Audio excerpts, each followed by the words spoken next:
As Paul, very much for having me. This is not something we get to do enough, frankly. Being the technology provider usually leaves us a couple of steps removed from the installer, which we don't like, but it's sort of where we sit in the supply chain.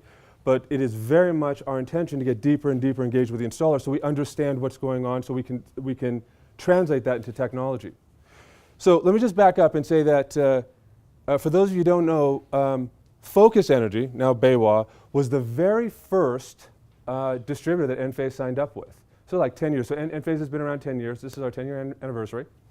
And I remember having the discussion with Paul. This is going back some time now. And Paul was exploring what different inverters, what different product technologies he wanted to use. And his approach back then, which when you look back was amazingly brilliant, but was simplicity. Was making it as simple and as straightforward for the installer as possible. So he wanted to choose one solution from each category.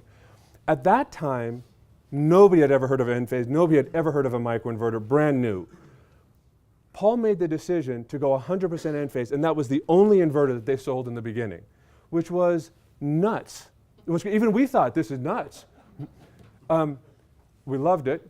And what that did, and I think it really benefited both of us, what that did is it allowed Focus at the time to really stay on message, to be able to communicate a simple value proposition and be able to do it over and over again so it became part of their DNA. And for us, we had this amazing partner with whom we can then communicate with installers, with whom we could channel a lot of our activities in. And that focus turned out to be a huge attribute going forward. It was a very prescient move, I think, by Paul. And one of the challenges, and I'm going to talk a little bit about this in a moment, but one of the challenges in general that the industry has is that, and this is true of any young industry, and I think Charlie probably has seen this many times in his career, that as an industry grows, it kind of blossoms, and you have all these different tangential products, technologies, business models, whatever it may be, until it kind of solidifies and then it gets back to what is probably the long-term models. We're still kind of in that blossoming stage, and in that stage it gets very confusing, and it isn't obvious. I remember that when we started, we would meet with a bunch of installers who would say that they really disliked us, and they disliked us because their value add, who they felt they were as installers, as professionals, were high voltage guys. That's what they knew. They understood string sizing. They understood what it meant to install a string inverter and the complexities behind it. And they felt like we were taking that away from them and kind of commoditizing that process. And they were very, very upset. And these are great guys and great installers, the vast majority of which aren't here anymore. It has nothing to do with the quality of the people or the quality of the companies. It speaks to the progression of an industry. So I come from high-tech, semiconductor design, kind of a different world. I've been here obviously for 10 years. This has been my life for a long time now. But prior to that, it was all about technology. And I'm looking around at a lot of young faces, so this is not going to make sense to you. But there was a point in time when you bought a PC, which was a desktop, and that's what everybody bought. And it didn't come with any audio, it didn't come with any video. You had to, Charlie's smiling. You had to. I know what came before. So you had to take these audio cards, and there were dim switches and little things you had to plug in, and you had to have a little soldering gun, and you had to plug it in just the right way, and same with video, to make that a multimedia system. At the time, I was working on the semiconductor and the system side on the media side. Now there isn't a laptop, desktop that doesn't come built in. You don't even think about it anymore. It comes with audio, video, whatever else. Your phone, most conspicuously. You don't have, you don't need a camera and a fax machine and all these things. You have your phone that does everything.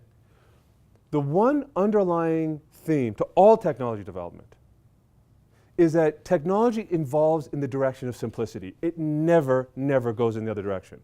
It's about simplicity and integration. In the beginning of any technology, you have, you're generally dealing with early adopters. And early adopters like to mess around. They like to play around. They like the high voltage. They like to see what's going on. And they don't mind spending the time, and they don't mind spending the money. That's what they do. I remember when we did our first number of installs, 50, we would get calls from installers and owners, and they were thrilled because they could see that 2 of their inverters weren't working. And we would tell them, hang on, probably 3 or 4 more are going to break any minute now.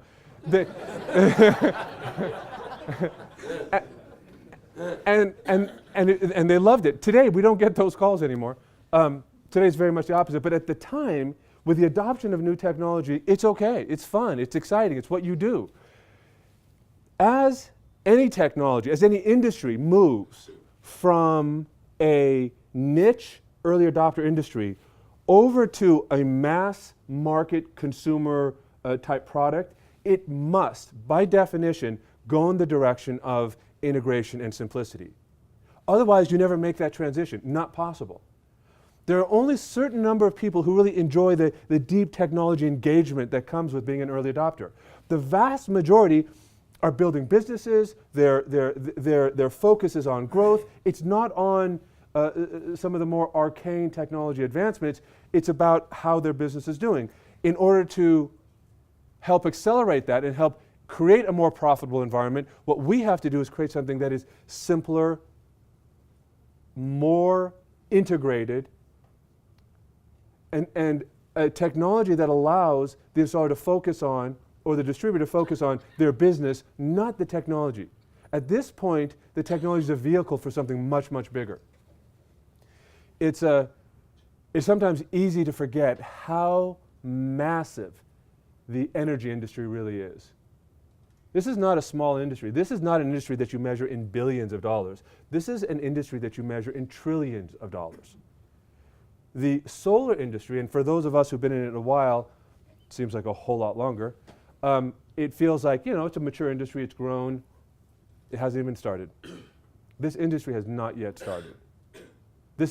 We are still in the very early days, and you can see it by the exploration of different technologies. You could see it by the exploration of different business models. Companies come into business for a while. Some of them make it, some of them don't. And that is not to speak badly about any of those individuals. Great companies are not able to make it, and great individuals, because the market has moved in a direction that's different than where they were headed. But you have to have those different tributaries going out to really better understand what the market should look like and what it should be.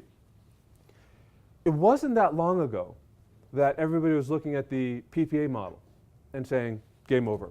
These guys have 74, 75% of the market. It's going to be 85, 90% of the market. That's where it's growing. It's all about, quote unquote, free solar. I think the industry, most people in the industry, certainly most people outside the industry believed it. In an amazingly short period of time, that model is stood on its head. It's not that it's a wrong model. It's not that that model is necessarily broken, but the view that that would be the only model and that if you didn't have a PPA, you couldn't win has been completely disabused. What we're seeing now is that no, there are multiple financing models. PPA is one of them. Loans, as you all know, are seeing a dramatic resurgence. The solar as an asset class is being very well recognized. It's being risk adjusted, it's being well priced, and you're going to see more and more loans and different kind of loans come out. Again, there's a place for PPAs and leases, there's a place for loans, but that part of the industry is kind of sorting itself out. We look at the technology portion of this in the same way. Where is the technology going, and are we skating to where the puck is, or are we sort of responding to what's happened in the past? Because a lot of us, myself and a lot of the exec team, come from the tech industry, we have seen this over and over again. It goes towards consolidation and simplicity. Now, it is ironic that consolidation and simplicity at the end user requires infinitely more technology and complexity at the design side.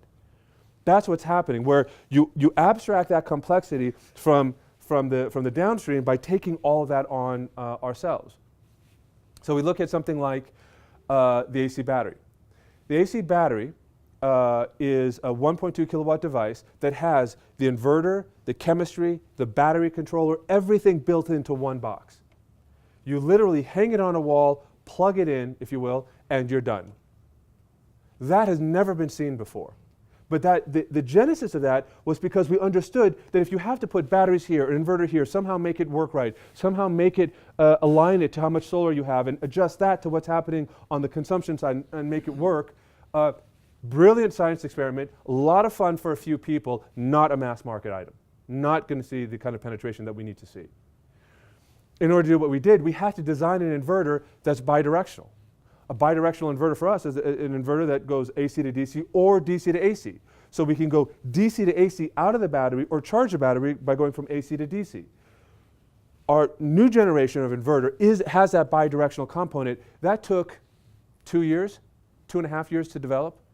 Massive, there's more development in that, but massively complex development. Many tens of millions went into the development of the next generation product. And it was done so that we could see further and further integration. We looked at the AC module and said, what is the most amount of integration you can get between a module and an inverter? It's the AC module. We are very privileged, very, very lucky to have LG as our spearhead partner in the development of that AC module. To do an AC module, the inverter has to have very high efficiency, so you have low heat generation, so the heat isn't pushing up against the panel. It has to be very lightweight. It has to have a whole bunch of characteristics that we didn't need before. Again, the AC module represents the ultimate in integration and simplicity, but to create it, we had to redesign the case so that we used a polymeric case, no longer metal. If you're going to design a polymeric case, we needed now a 2-wire solution. We wanted to take our cabling from 4 wires to 2 wires. This is all in the IQ series. This is all launching right now. To do that, we have to figure out how to work with a non-grounded system, the issues of the chemistry in the polymer. We worked with Dow Chemicals to specially design a compound that is unique to Enphase, that supports all the different characteristics that are required in that development.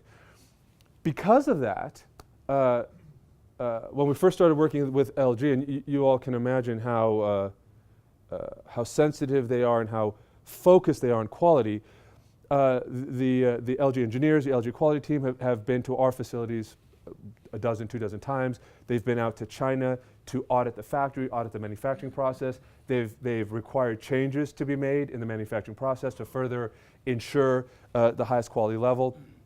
But all this is so that you have a simple, unified device. When we look at simplicity, we're not looking at simplicity just from a technology standpoint, from an inverter. We're looking at it, how do we make the installer's life as simple as possible? Well, it starts over here with inventory and working capital management. When we visited hundreds of installers, it's clear that they have maybe multiple, in their warehouse, they have multiple modules. They have a whole series of inverters, 2, 3, 4, 5, 6, all the different inverters, anything else optimized, anything else that's associated with it, all the racking and all the rest. The idea is, part of the benefit of an AC module is it's one stack, it's one palette of modules, and you're kind of done in terms of modules, inverters, everything. It's one SKU, one PO that takes care of that entire issue. You go to the site, you bring up the roof, you take the modules up like you normally would, you plug them in like you normally would, and you happen to be plugging it into the inverter, but you don't even see it, and you're done. And now you connect it to the load center and you're off and running. Working capital management, SKU management, the actual installation process, the O&M, because of the quality, the O&M process, everything now becomes much easier. Asset management. Now we track serial numbers of not just the inverter, but the module associated with it. That, for us, represented sort of an obvious next step. Now, we came out with an AC module 4 years ago. And this is another challenge with technology development, is it is as much about timing as anything else. You can come out with the best product in the world, the best idea, the best concept, but if you miss the timing, either a little bit early or a little bit late, it's worthless. So For us, we were looking like 3 or 4 years ago and thought exactly what I'm describing to you right now. This is a no-brainer. Of course this is going to go this direction. So we found a module manufacturer, great partner, produced it, and did not go very well. It was okay, did maybe, I don't know, tens of megawatts, but nothing of note. So we went back and analyzed and said, what did we do wrong? This is so obvious. And certain things popped out. Number one, at that time, the market fundamentally wasn't ready for it. And the reason was there was so much going on in the market itself. People were learning about the installation process. People weren't focused on saving a few hours in installation. They were more focused on the bigger challenges that they were facing. We were coming in saying, you could do a lot more with less. It just wasn't their concern. At that point, we were putting too fine a point on it. The other thing that we learned is that as dramatic as we felt the savings were for the installer was not willing to pay more for a combined unit than they were for the individual components. Didn't make any sense to us, but it was very clear that that was happening. So great, the installer's right, we get it. We misunderstood the pricing. And the last problem that we saw was that the installers were very happy to standardize on Enphase for the infrastructure, but they wanted more choices on modules. There were times when you want a very high performance, the best of class module. Other times maybe you just wanted something that was more price focused. So we approached it now with a very different lens. Number one, today many installers are now reaching to Enphase asking for the AC module. Great. We address we're working with several partners, so we can provide a choice. And we're working with our module partners to ensure that the price of the single unit is not more than the price of the differentiated units. So technology development, despite best of intentions, despite the fact that it may be a right solution, is very dependent on timing, and we are very focused on making sure that we approach this market, I think, slightly differently than we did before. When we look at so we talked a little bit about sort of so the AC module, the AC battery. I think it's worth spending just a minute to look at what is it as an industry that we're trying to do? Is our goal to say you have the grid up here and you're going to have a solar system that kind of augments the grid a little bit or more than a little bit on a house? For two reasons, we believe that's completely wrong. Number one, it's just not possible. It is not possible that we can see the kind of penetration we want to see in solar without having a more comprehensive energy solution. And two, prices are coming down to make that feasible. So when the grid started, we have this hub and spoke model right now where you have a big power plant that goes out to, 100,000 homes. When the grid started, it made perfect sense. You couldn't build 100,000 little power plants. You had to build one power plant and distribute the energy. That was correct. Today, not so obvious. Today, it may in fact be cheaper to build 100,000 power plants because of technology. Because of technology development, it may very well be not just cheaper, but cheaper, more reliable, and safer to push the generation to the edge of the network. In order to do that, you can't think about solar purely as solar. Now we have to start thinking about energy. And it is firmly our belief. And we're seeing signs of this in Australia, we're seeing signs of this in France and in Europe, where the sale is not going to be a solar sale anymore. It's going to be an energy sale, with the view that you're going to build an energy system for a residence for right now that's going to consist of generation, which is solar, storage, which you have to have, an energy management system that's aware of what's going on, and that will be your primary storage system. Below that is the grid. You'll just sip off the grid when you need it. That's a completely different view of the view that solar's taken today. But where prices are going, both the fact that solar prices are coming down and utility prices are going up, coupled with everything that's going on in terms of innovation, make this, again, an inevitability. Question is timing, and in order to make it happen, there are a lot of regulatory issues that have to be resolved. We have to work with local utilities. It is going to be a very bumpy ride. That's okay. We're in this for the long haul, and we're willing to tolerate these bumps. Let's take this back to technology for a moment. So fine, I put a solar system on your house. I put storage on your house. I haven't done anything yet. How do you know what to do? Right now, the energy system has to know what you're generating at any given time. This is real time in the day, right? At any given time. Has to know what you're generating, has to know what the state of charge of the battery is, has to know what you're consuming, again, real time, constantly. Has to know what you're consuming, has to know what the rate structure is for you in that area, to know whether they should charge or discharge or not do anything with storage to maximize the return on investment. That is an amazingly complex set of heuristics and algorithms. Today, we collect somewhere in the neighborhood of 4 terabytes of data every day from like 600,000 Enphase systems in over 100 different countries. And in our Enphase systems that are that full energy system, that's what we do.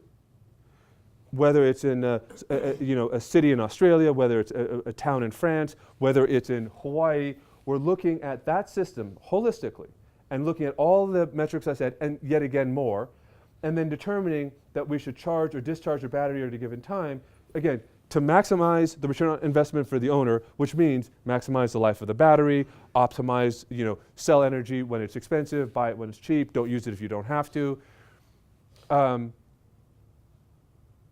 If we had requested that issue be resolved sort of between the installer and the homeowner, we'd sell exactly 0 units. It is crazy complex. We have a whole team that's dedicated nothing but cloud-based data management. And in a very real sense, this is the IoT of energy. This is very much the definition of the Internet of Things as it relates to energy. Now, we have generation, we have storage, we've talked about energy management, but what is energy management? Is it control of your thermostat?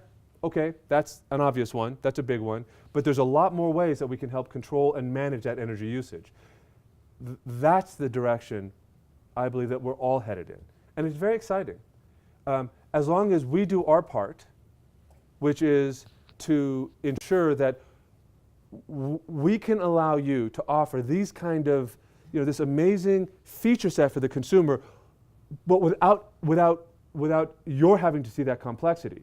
We want, and we are actually seeing this in Australia as we speak, that a crew of 3 can do exactly what I said, solar, storage, energy management system, can do 2 energy management systems per day now because of the simplicity. Crew of 3 doing 2 full energy systems per day. That's a great return on investment. That's a great business for the installer. And in order to do that, again, it's about simplicity and making it as plug and play, if you will, as possible. I want to leave enough time for questions, so I'll just have one sort of closing remark. As we look forward, I can tell you that the one thing I have learned is that it is very hard to see the future of energy. We have seen so many twists and turns that I had not expected. That it is, we don't look for a crystal ball. I don't think one exists. I think it's more about an understanding thematically of what is it we're trying to do. We're trying to build an energy system. In order to do that, we need to approach it by finding ways to enhance our businesses and generate more profitability. Okay, that's simplicity and all the rest. And in order to do that, you have to have technology that can enable that. That's the direction we're going in. We're going to see changes on the regulatory front and utility front that none of us expect. I'm not saying that because I know something. I'm saying that because I've seen it over and over again. We've seen it in Arizona, we've seen it in Nevada. By the way, sometimes it's good, Massachusetts. Sometimes it's not so good. But it will inevitably trend towards the direction of distributed energy. We know that today, if you have 2 homes standing side by side, one has solar, 2 new homes. One has solar, one doesn't. The one with solar is cheaper. Yeah, it's more stuff, but you put that system on a 30-year mortgage versus this system, your debt service on this is going to be far less than the energy you would have paid on this. So you will end up buying a cheaper home with solar today than you do without solar. You can make the argument that it's cheaper if I don't put insulation in a house, but it's not cheaper. That's why no house comes without insulation. Solar is in exactly that position right now, and it's getting, and that difference is getting more pronounced, not less. We know this is coming. We know where it's headed. We know that it's going to be choppy waters. So keeping our eye on what the big rocks are, what it is that we think we need to do as an industry and as individuals to accomplish that. This is going to be a challenging year. Just I say that every year, but this one is also going to be a challenging year. But the future looks very, very good. Again, we're in the very, very early days. The companies that make it through this are going to have an incredible future. And we shouldn't lose sight of the fact that we are building the next generation grid. We are building a decarbonized economy and therefore building a decarbonized planet. But to do this, we have to disrupt a multi-trillion-dollar industry, and that's not going to be easy. It's one of the reasons why I have so much respect and so much admiration for all of you willing to fight this fight. It's a good fight to fight. It's worth it. And you should be rewarded for it. And I think with the right viewpoint, with the right technology and the right models, you will be. So let me open it up to questions. And feel free, anything. Paul, 4 terabytes of data a day is kind of a staggering number. And it seems to me that as you roll out the AC battery, in the past you were getting the data and you were putting it up online and then doing whatever you were doing behind the scenes. But now you have to actively control a system. And as you propagate more and more of those systems out there, the data management end from the cloud, it seems to me, becomes nearly overwhelming. If all the intelligence is in the cloud, in order to answer the every 5-minute question of am I charging a battery or discharging a battery, or am I dialing back the output from the microinverters, isn't there a concern that at some point that becomes unmanageable if you have great, I realize that's a problem you'd like to have, but at some point doesn't that become a problem? Well, today I'm kind of done with problems, so I'm happy not to have any more problems. You bring up a very, very good point, by the way. So when I describe our technology, I always describe it in 3 components. We have the power electronics, which is a semiconductor-based inverter. We have the communications technology, and then we have the big data management. And each one of those is unique. What you're describing is actually one of the challenges that we're dealing with right now, which is who does what, when, and where. It would be very easy to say, put everything into the Envoy, into the communication device, and let it figure it out. You can, but that becomes a very expensive device, and now that becomes a single point of failure. And now you can't, it's not flexible, it doesn't adjust. It's very rigid. You could say, well, no, let's just do everything in the cloud. That way, all you need to do is get the data into the cloud, and it will manage everything. Again, what if your internet connection goes down? To your point, you have latency issues. If you're dealing with cellular or something that's non-broadband, you could be dealing with a broadband and somebody unplugs the internet, just unplugs your broadband. There's a million reasons why that wouldn't work. So for us, we look at it from beginning to end and say, what are the decisions that the inverter needs to make? Remember, each inverter has its own microprocessor. So we assign a certain number of decisions that the inverter can make, and it needs no connection to anything. Makes its own decisions. There are certain decisions that the Envoy makes, a little bit more robust, a little bit broader, and that, again, if the internet's not there, the Envoy can make it with the inverters, you're done. There's another set of decisions that are made in the cloud that, again, yet again more robust and more challenging, that filter its way down. Some of the heuristics that I was talking about, the algorithms in terms of energy management, are too complex to be made locally. It has to be made in the cloud. You need too much compute power, and it takes too much time. But I can't be expected to do all that compute and then send it every 5 minutes. So we break out the algorithms such that some stuff is done in the cloud, which alerts the Envoy as to what's going on, which alerts the inverters as to what's going on, whether the inverters are in the AC battery or on the roof. and they can continue along that path. They have a certain amount of inertia until the next decision is made, and then it gets propagated yet again. Our goal going forward, to elaborate on that theme, is to figure out how to do that and reduce the cost of every component along the way and push more into the cloud. In a perfect world, you would have the power line communication, the PLC. You'd have a PLC to call it Ethernet bridge, Ethernet to the cloud, you're done. $10 device, you don't need anything else. And every decision is made in the cloud. Again, the problem is that in certain cases, let's talk about Hawaii for a second. You have no net export, right? You can't export anything. Well, you have to make decisions very quickly, within milliseconds. Cloud can't do that. So now you need some intelligence that occurs locally. So we're the next generation of the communications, which will come out end of this year, early next, will have yet again a more refined view on it. Remember, when we started, there was no such thing as the cloud. It didn't exist. Then it became more and more prevalent. Now it's really, really inexpensive. Still, we spend 7 figures a year on it, but it's a lot less expensive than it used to be. So that allows us to take advantage of it more. So now we can build a broader infrastructure that allows for a broader and more robust use of a cloud-based infrastructure. It's a good question. So just kind of piggybacking off what Jim was talking about, there are some significant cybersecurity concerns that I have around a lot of these devices. And one thing, when I talk to a lot of contractors in the industry, a lot of the complaints I hear are, as the IT infrastructure gets more complex, the skills gap is starting to increase very significantly. So how are you addressing some of, well, for instance, Amazon Web Services, half the internet went down the other day. Okay? Exactly. How many people are building their stuff in the cloud with Amazon? And you want to talk about single point of failure, that's a huge problem. So can you speak to both of those issues for a moment? Definitely. Let me address the cybersecurity one first. So, in Hawaii, the largest power plant, I think, is a 160 megawatt coal-fired power plant, or oil or coal-fired power plant. There is over 180 megawatts of Enphase on Hawaii. We're far and away the largest. We are the single largest power plant in Hawaii right now.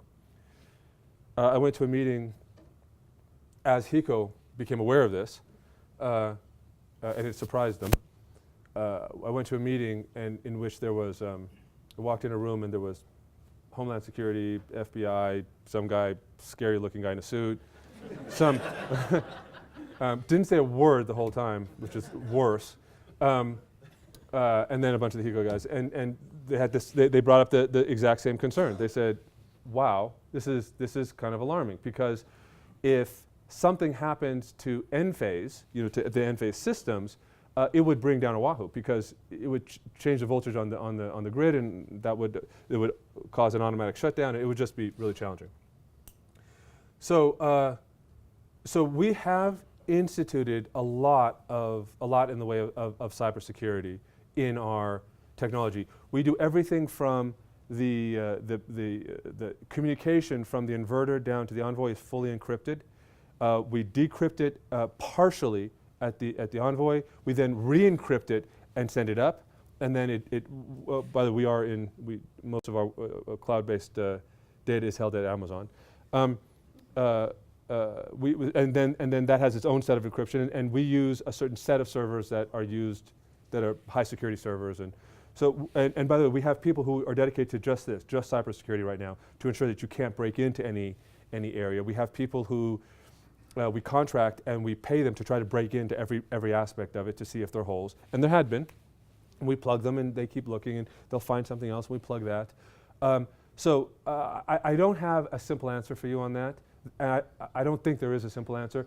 I think it's more about, we get the problem, and we are applying a lot of resources to manage the security as well as possible. When I was at that meeting, this meeting was a few years ago, and they asked us, one of the questions was, because their view was, you have a power plant, and you have security guards, and so they asked us,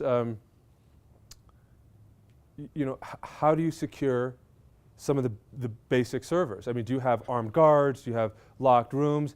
And I didn't know how to tell him, no, we've got David, and he's really, really good, but he doesn't own a gun. So it became very clear to us that no, we have to take on a much bigger responsibility here. And this isn't, I love David, by the way, he's amazing, but this is a different problem. So, yeah, you need a bunch of Davids with a bunch of M16s. But we actually have something even better than that. Right now, it is so encrypted and so walled off that you couldn't access it. I mean, there's only a few people in Enphase who can access it. So it's yet again more secure. Forgive me, remind me the second part of your question? It was the skills gap. Skills gap. So when we started Enphase, we didn't have anybody in cybersecurity. We had really great software engineers, and they would do a little encryption, and we were done. And it wasn't even encryption; it was more compression.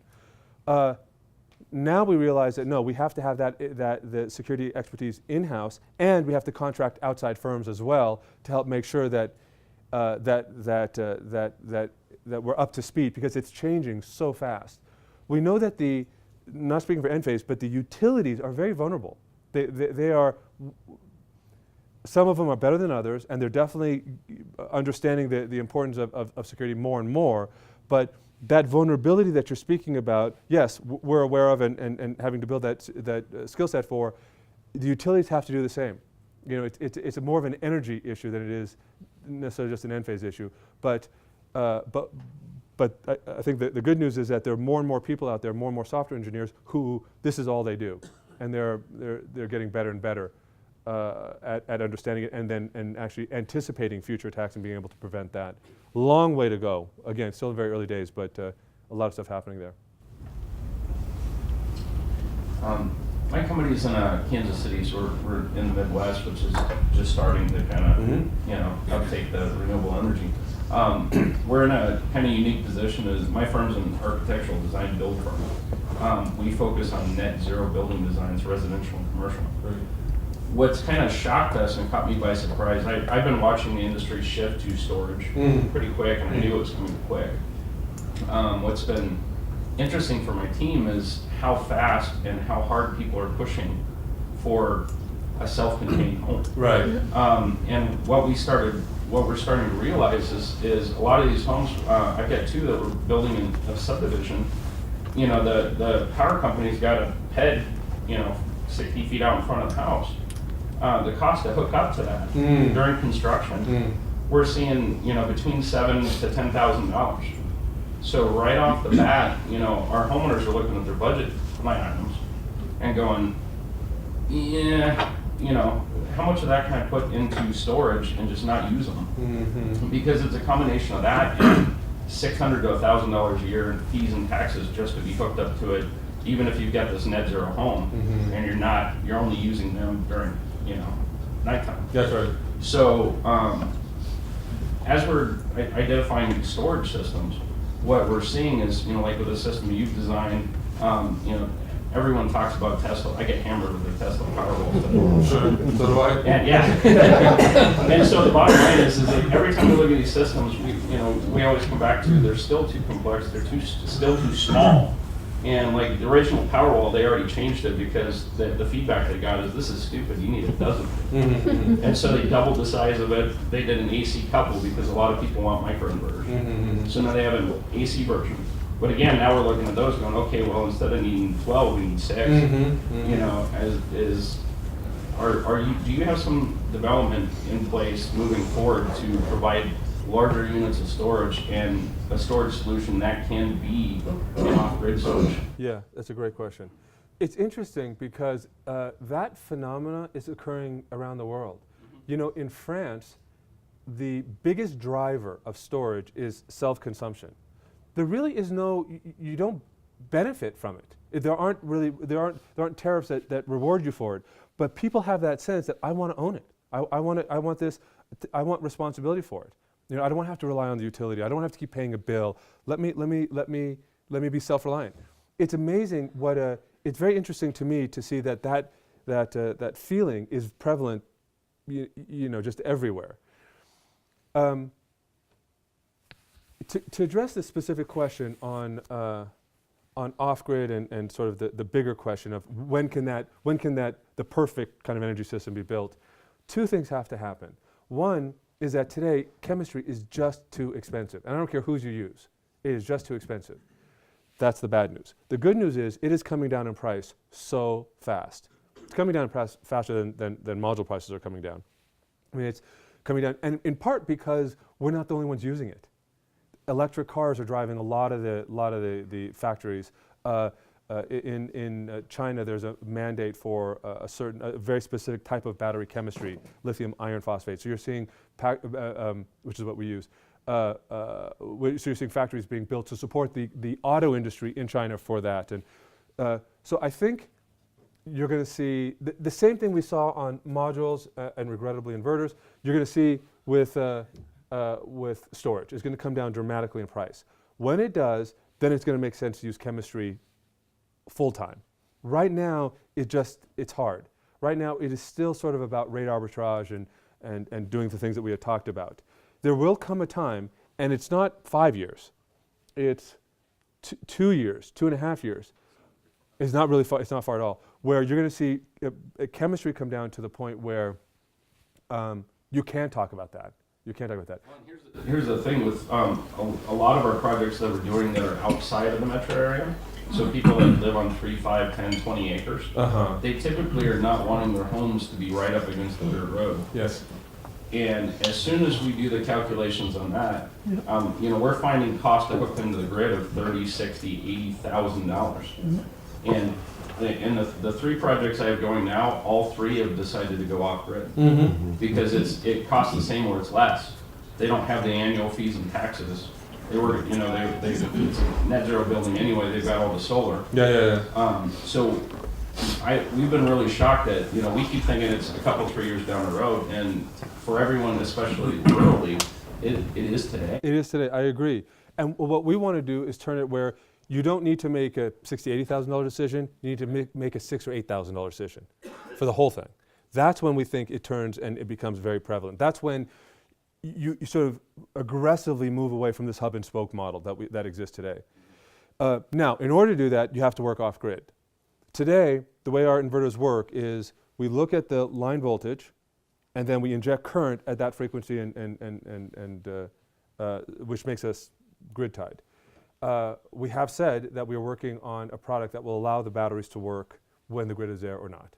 I'm not going to give you a time frame. It's not 17, and it's not 19. I'll let you figure it out. But we recognize that has to be part of as solar evolves, we have to assume that the grid may be there or may not. So at the time when you do come out with that new product, not between 17 and 19, right? Is that going to mean that to retrofit our systems, do we have to? Is it going to be an added device onto the system, or are we going to have to retrofit the whole system, take the existing batteries out? Yeah, it's a new product. It's a new product. It's a product that can form its own grid. Again, years of development, very complex technology. Second thing, when's the IQ coming out fully?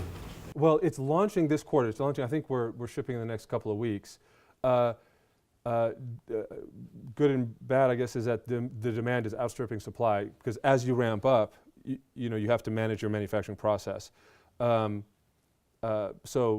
I think by the end of Q2, we'll have kind of unfettered supply. Okay. Catherine Kent with the Solar Store. Paul, we've been a big supporter of Enphase and we love your product.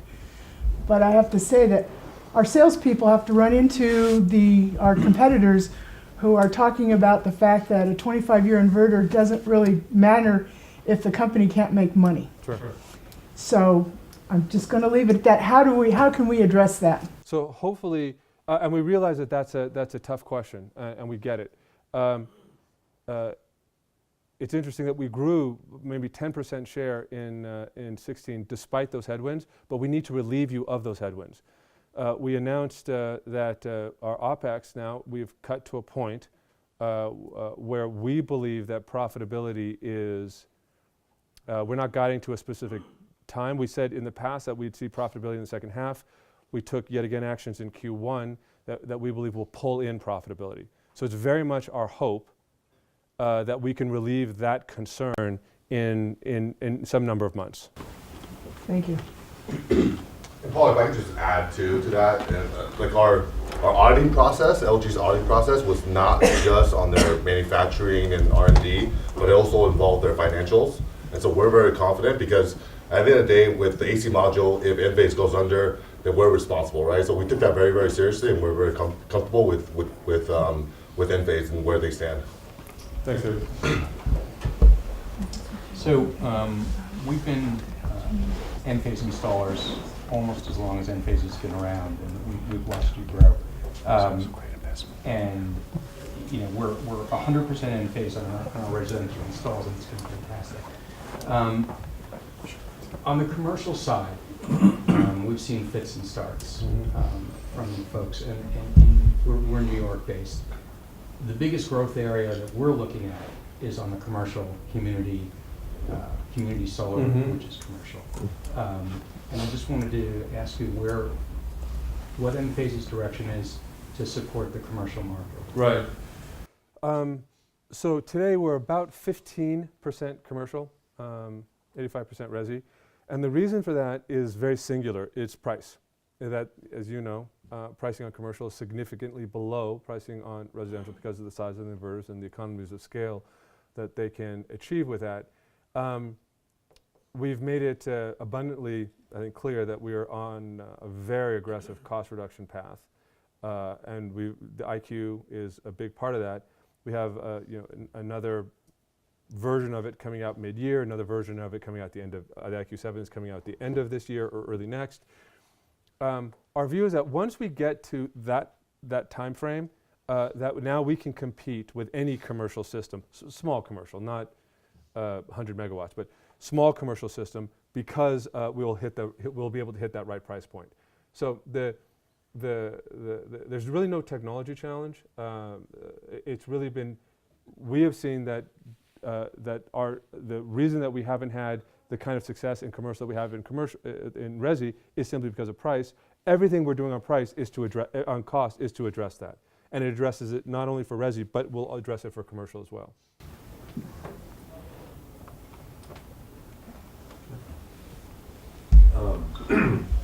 Along those lines, what do you anticipate getting down to on a price per watt basis in the commercial market? So I'm not going to provide any sort of future pricing. What I will say is that we recognize that on the commercial side, that the numbers are in the low double digits, and that we need to be able to compete there. Remember that we have a unique advantage being a microinverter in that we can take advantage of module power like no other inverter can. For us, as module power goes up, the cost of your inverter goes down dramatically. It's almost linear. So one of the nice things about commercial is 72 cell, they're much bigger panels, much higher wattage. That is very, very good for Enphase. We love the fact that that modules are getting higher and higher power. One of the things that I think is so attractive about an LG Enphase relationship is these are high power modules. These are high power residential modules. So we have sort of a little accelerator on cost reduction with commercial because of that.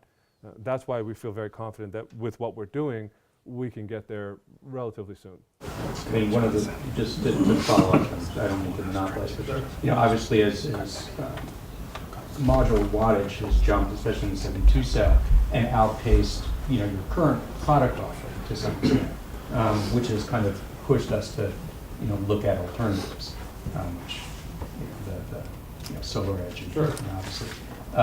So do you anticipate really going back into that market aggressively? Yeah, so how big are the modules that you're looking at right now on power?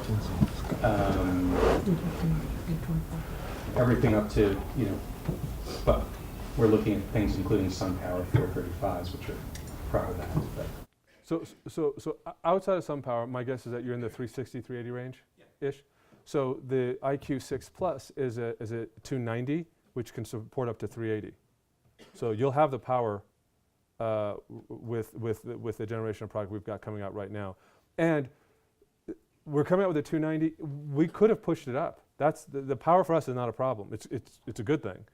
The problem is we're trying to match what we think are the module availability to make sure that you're not sort of overpaying for power, not underpaying for power. It's actually one of the challenges of being a microinverter because we are more tightly paired to the modules. We have to be more aware of what's happening. But no, we feel I don't think there's going to be a module out there, SunPower notwithstanding, there's not going to be a module out there that we won't be able to pair up with the next generation. And our hope is that they push it up, that 430 becomes the new normal. We'll be there in 20 minutes to be able to support that. That's good for us. Do you have any plans to launch native 480 volt microinverter? Because we've done some commercial installations and they've involved transformers and that definitely adds to the cost. Totally get it, and I think that's part of the question.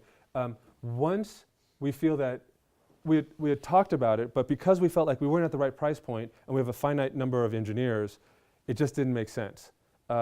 Once we feel we're at the right price point, we already have that design sitting on a shelf. We're just waiting for the cost to come down where we feel like we can be competitive and then introduce it. So I work a lot with sales guys, and homeowners often are confused with the rhetoric out there. And I guess just maybe a request I have is, as we interact more with homeowners, are there things Enphase can do to provide us maybe digital and maybe sexy presentations to educate the homeowner how to sift through the rhetoric that's out there, because there's just a lot from competitors. Sure. And then give them that confidence that, hey, this is going to be here for the long haul. Sure. Christopher, let's. We already have a lot of that prepared, so we'll work on getting it for you directly. Sure. Good question. Coming out of Arizona, self-consumption is pretty much on the top of everyone's mind there. And what is your timeline on an energy management system? You talk about it at the high level view, but when are we going to see the practicality of actually being able to deploy it in the field? Not just batteries, but you were like looking at a holistic view of managing Load control. So HVAC system, looking at other energy ways to conserve energy in an energy efficiency way, because I too agree that is where it's headed. So our first step in that direction is what I talked about earlier, which is generation, storage, managing the battery, and maybe introducing a thermostat. That's available today. I can't tell you that it's available necessarily in Arizona. Christopher, do you know if that's if we're selling that in? I'm not sure. We're starting to sell that in California right now. Exactly that, and we've been selling it for 4 or 5 months in Australia, for 3 or 4 months in Europe. So that's available today. The way I would view what you're referring to is it's a system that can't be a static system. It's a system that has to be able to grow. You aren't necessarily going to sell that entire system day one. You're going to sell a bunch of it, but you want the consumer to realize that he's a system that's future-proof, that can grow with it. I think we can deliver 80% of that value with what I just said, and then we'll be introducing more products over time that help tell a broader story. And some of that we'll do, some of that we'll do with partners.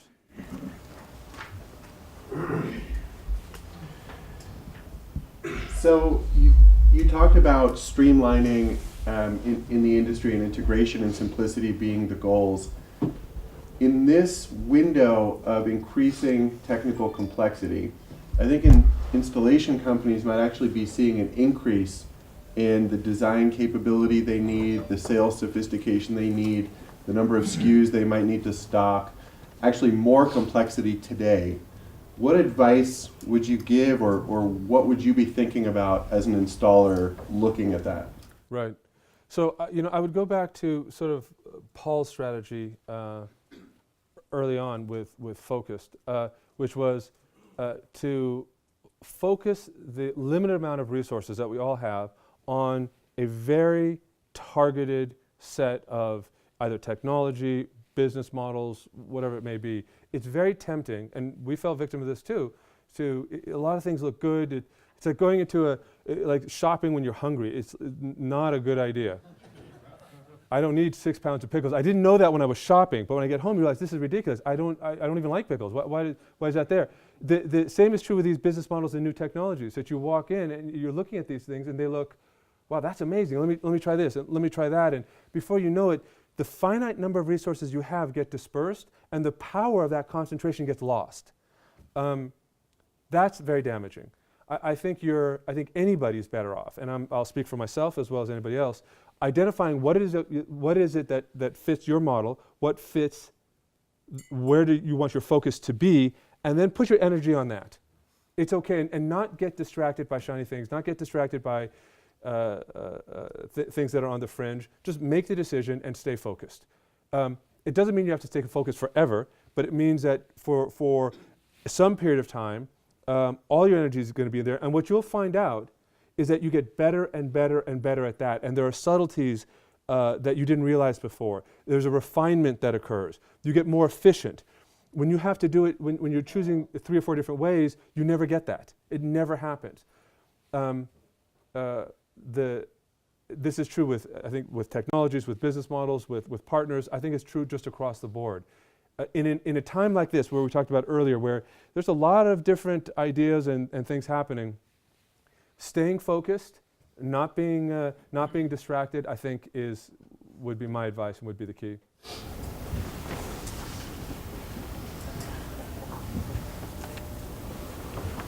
What is the biggest concern if you had to pick one for your business moving forward, or risk? Is it competition? Is it policy? I would say that if there's one thing that keeps me focused or keeps me up at night and that I'm most focused on would be something that we just talked about, which is it's quality of execution. The market is there. It's going to be a little bit bigger, a little smaller, it doesn't matter. The market is going to be huge in the future. We know that. One of the challenges that Enphase has is that as a microinverter, there isn't really, for the most part, there just isn't a peer. So all the innovation has to come from Enphase. We can't look to other companies. There aren't things that we can do, which is great. We built our whole career on that. Well before Enphase, that's all I did. It's just invention. But the challenge is that in a normal tech world, you'd be sitting on 50, 60, 70 points gross margin, and there's no problem.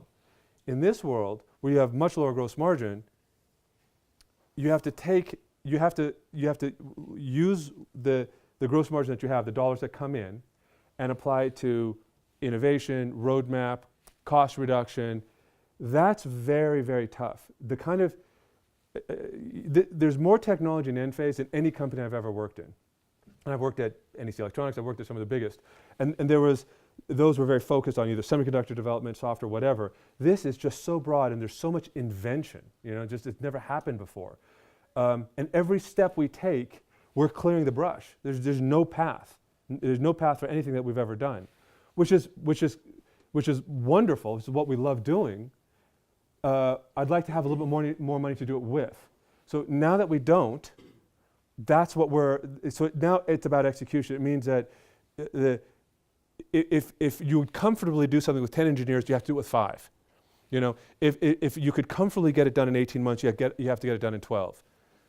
It's all good. It's what we do. It's the nature of any sort of technology development. But it's that quality of execution that I stay very focused on right now. Do you feel like all the smaller companies are going to kind of weed themselves out because of that? Like technology companies? Yeah, other inverter companies. Do you see them just not being able to keep up and kind of disappearing? So startups thrive when the rate of change is high. It has nothing to do with the size of the market. Size of the market just tells you how big you can be. Startups exist, startups thrive when there's a lot of change. When there's not that much change, the incumbents will always win because they just will. They have economies of scale, they have relationships, they're safer, it's just better. This environment, so we had a lot of technology innovation, like with Enphase and with a bunch of stuff. now that's becoming more evolutionary. If you look at our IQ, it's a vastly more evolved product. But if you look at it, you have one inverter, you have another inverter. You know, it kind of this is metal, this is plastic, this is 4 wires, this is 2 wires. But it's an evolutionary step. In this environment, I don't believe that there is a lot of room for younger companies. I think it's very, very hard, especially when you look at where prices are and how much money it takes to get to the point where you can actually, you can get the technology developed and get it in production and all the rest. So that, I think, eliminates a whole swath of a whole category of potential companies. Within the standard companies, I would say that I'd use the disk drives as an example. 25 years ago, there were 60 to 100 disk drive companies. Today there's 2. There's Western Digital and Seagate. Each one produces in the neighborhood of 60 million drives a quarter. There aren't 60 companies doing 1 million drives a quarter. There's one company doing 60. And it makes perfect sense because of the disproportionate advantage of the economies of scale.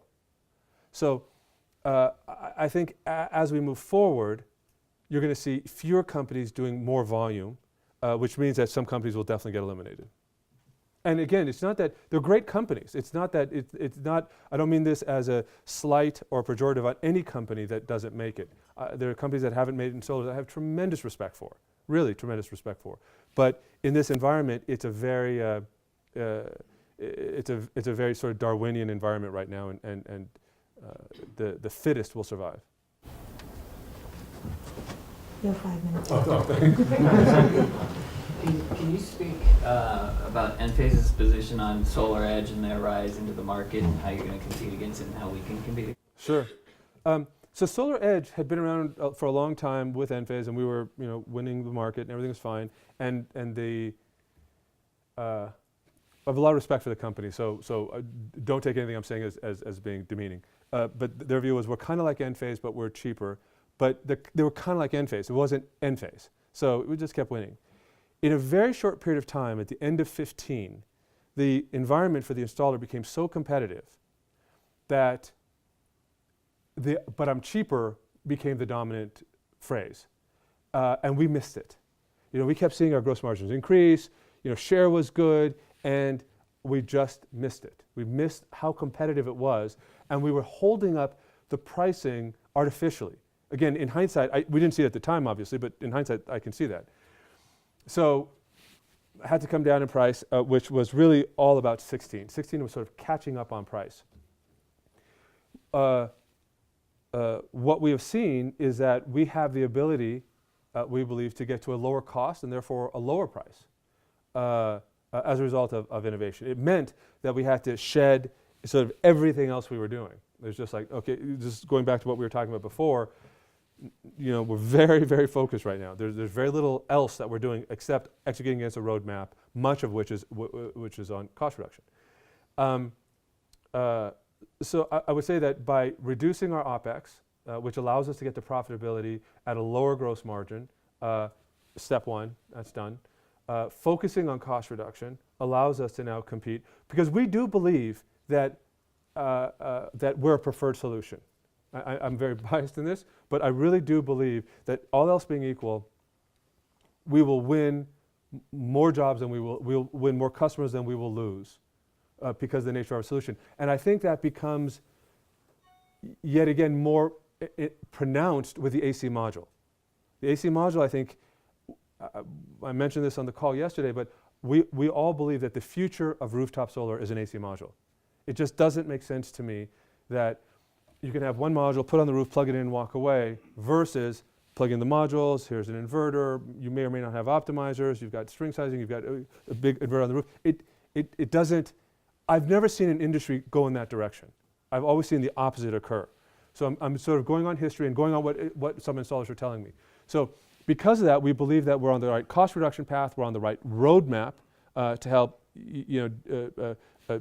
do what we talked about for the installers, which I believe allows us to compete very effectively with just about anyone. And by the way, it's what I'm describing to you is true worldwide. We've we're the number one inverter in Mexico, in Puerto Rico, in France, in New Zealand. And in a lot of areas that we compete, we're number one, clearly, because of the technology advantage. I think what we need to do is stay focused on price, cost, and therefore price, and I think that will go a long way.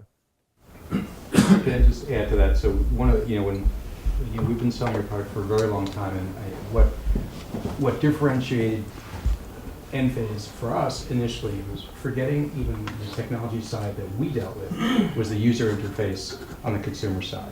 And we really focused our salespeople on showing that sort of, Apple-like, if you will, user interface, something that was intuitive, that was attractive, that was simple and clean. I've spoken to Len about that numerous times. And I think SolarEdge has gotten a little bit of that, but I would urge you to stay focused on the customer facing side of that, because at the end of the day, residentially, that's what our salespeople can use to help differentiate. The technology is the technology, and we'll make those determinations on what's most effective, but that's critically important for us. That's great. That's good advice. Thank you. So a couple questions ago, you mentioned the survivability of manufacturing companies. I'd be interested in what we call the solar coaster. So my constant, as a small business owner, my constant thought is survivability. What does that look like? What does that look like in terms of skill set, in terms of capital size? Right. Any comments? I know it's not you, but you probably get a lot of exposure, so I'd be interested in your ideas. Yeah, so by the way, that is very common. That is very, very common. I think the solar coaster is exactly that. It's kind of a wild ride. And I think in times of tremendous volatility and uncertainty, there is a tremendous advantage in stability and stable growth. That is, I could grow 25%, but if I grew 15%, I'm in a stronger cash position, and maybe that's a better position to be in. I think right now, there are customers that we have had that sort of had these meteoric rises and aren't here anymore, or maybe challenged. And there are other customers that did 1 megawatt a year 3 or 4 years ago and are now doing 8 megawatts a year, and it's comfortable business. It's a good solid business, and they don't stress themselves. They don't do things that put themselves at risk. I think that in an environment where you have this level of uncertainty and volatility, any company is better off taking a slightly more conservative approach. When things stabilize, and they will, this is not, we've had this for a while now, but pricing is coming down and becoming, will become stabilized maybe the end of this year. I think the regulatory environment will change, but we're seeing more and more states that are now becoming solar states. That's going to, I think, even things out. The technology, I think, is going to get yet again simpler and stabilized. And when that happens, that may be a time that somebody wants to sort of reach out a little bit and take a bit more of a risk. But until then, I think that certainly from what we've seen, a little bit more of a conservative approach may stand somebody in good stead. Well, thank you all very much. I appreciate the time. Thank you very much. Thank you. Thanks, boys. Thank you.